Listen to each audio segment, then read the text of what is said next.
Hello, everyone. I have a Ken Burns documentary on Mark Twain to talk about. And let me get my little notes here.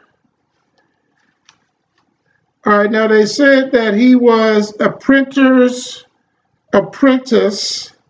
Didn't have to get that through Donald Trump. But speaking of Trump, I do have a video called "In Trump We Trust," written by Ann Coulter, and you just do view all, load more to get that. Let's see. He was, oddly enough, a Confederate soldier, but they said he never fought. Now, his family also owned slaves, but the narrator said that Mark would go and talk to the slaves in the slaves' quarters. Mark Twain, that is. That's who this is about, again, if I didn't already say it. It's about Mark Twain, a Ken Burns documentary about Mark Twain. But they said he didn't see anything wrong with it, with slavery, for a number of reasons, including that his preacher at church said that it was the proper thing under God. Now, the story of Moses, where Moses asked the Pharaoh to let my people go, is extremely well known. So, and then, you know, I can understand he was a kid, but I would imagine even a kid had heard about Moses. And Deuteronomy has something about, at least at that time, basically releasing the slaves for a while. And there are other passages that teach the masters to be kind to their slaves. But like I said, I think the biggest thing would be Moses, the story of Moses. And the Bible speaks of people knowing what's right and wrong in their heart. Now, I know he was just a kid at the time, but, you know, something inside of you should be able to tell you that that's not right to own anyone. I'm sure that he wouldn't want his family owned, and even a child can understand that. But at any rate, they said he was a failed businessman and a failed prospector.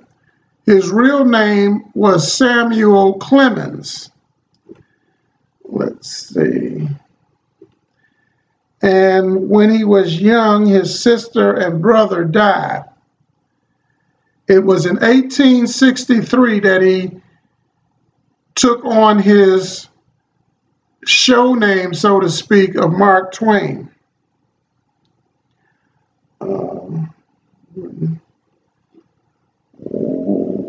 Wouldn't run. Oh, now they said he eventually was a writer for newspapers, but among other articles, they wouldn't run, or at least one of them wouldn't run an anti-violence against Chinese article, and he was eventually fired. And he was very upset about that.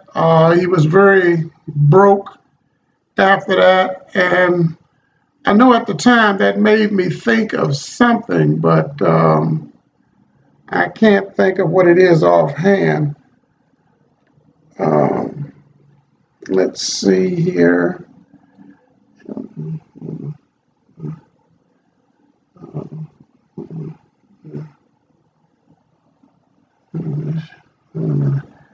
Oh, wow. Me up there doing all this reading is messing up the natural flow of this video.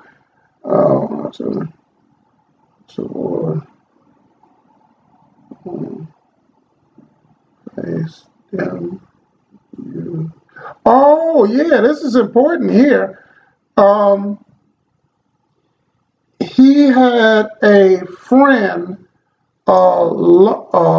Longdon, who helped Frederick Douglass when he tried to escape from slavery in the Underground Railroad. I'm glad that I took a few seconds to try to understand my own writing and overcome my visual limitation to use these reading glasses and the magnifier to see what's going on.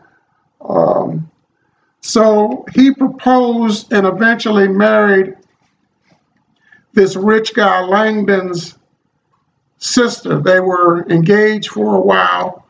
They said that they had asked for references, and basically the people really wouldn't give him much of a recommendation, talking about how he drank and whatnot. And she was an upstanding Christian woman from a prominent family. Like I said, this Langdon guy was rich. That was, I guess it was her daddy. And eventually they got married anyway.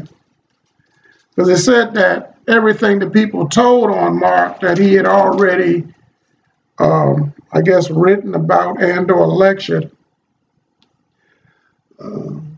So one of his early works, and I'm not speaking of Tom Sawyer or Huck Finn, they said was second only to Harriet Beecher Stowe's Uncle Tom's Cabin. And they said that they dubbed him the people's author. Now, of course, Muhammad Ali, in terms of boxing, was at one time, they called him the people's champion. And if you go to my channel, view all, load more, you can see my review of Running with the Champ, which is a book about a fella training and running with Muhammad Ali. Let's see. Now, he wound up eventually doing so well that he moved to what the narrator said was the most prominent place in America, Hartford, Connecticut, and mentioned that Harriet Beecher Stowe, the author of Uncle Tom's Cabin, also lived there. Now, New England and Connecticut to this day is pretty prominent, and I don't believe they have too many blacks over there either. Was it, who was the governor over there? Let's see, or the politician, I think, well, Bernie Sanders, I think, might have been from Vermont. And then they had Howard Dean. I forgot what state he was the governor of. Now, they had comedian activist Dick Gregory say a few words. And Dick Gregory was one of the pioneering black comedians, for those that may not know, and that he said that he was making money in the range as much or more than Frank Sinatra at one time. And I did happen to see Dick Gregory, it was probably the late 50s, early 60s, on the Jack Paar show. Now, that was a very big deal back then for a black fella to be on that TV program. So anyway, Dick Gregory was talking about a book that Mark Twain had put out later in his career about Huckleberry Finn, and was saying that he felt that this gave some humanity to the black character Jim, even though they had referred to him as nigger Jim. I think I heard that some schools had them take that word out of the book. And even during Mark Twain's time, they had some libraries that would not let it be there, although I understand it was an extremely popular and good-selling book. And the narrator was saying that that was because of the bad language in the book, but the white character had decided that if it meant he would go to hell in order to try to free his black friend, that that's what he would do. Now, I suspect that that might have had quite a bit to do with it as well, regardless of what that narrator's talking about. Let's see.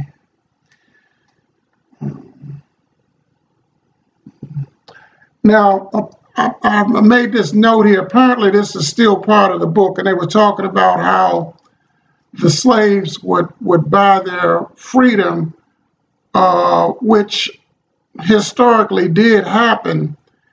And then they said that they would try to buy the freedom of their relatives or have a white abolitionist steal their relatives. Now, of course, since the languages were confused and the families was broken up, sometimes going many states away and then taking on the name of their master, it was hard to find your relatives. They just had a movie out called 12 Years a Slave, where I believe it was supposed to be based on a slave narrative where some of those types of issues were depicted, where the guy's struggling to chase down his family and do something about it. That was also in the movie The Django with Jamie Foxx.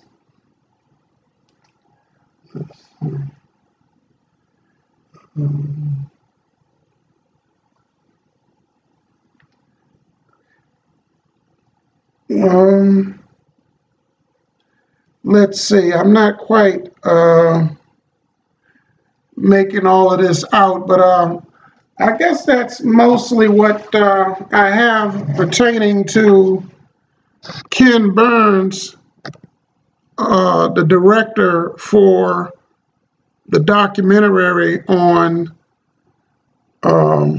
Mark Twain. They said that there were times when he got broke even after he was living large and had to return to lecturing, which he didn't like to do, but you know, that shouldn't be that shocking. There are times when people wind up having to do what they don't want to in order to survive. So I usually make a few general comments after I've dealt with the main topic, and I think that's about all I have to say. So if anyone's listening, thank you.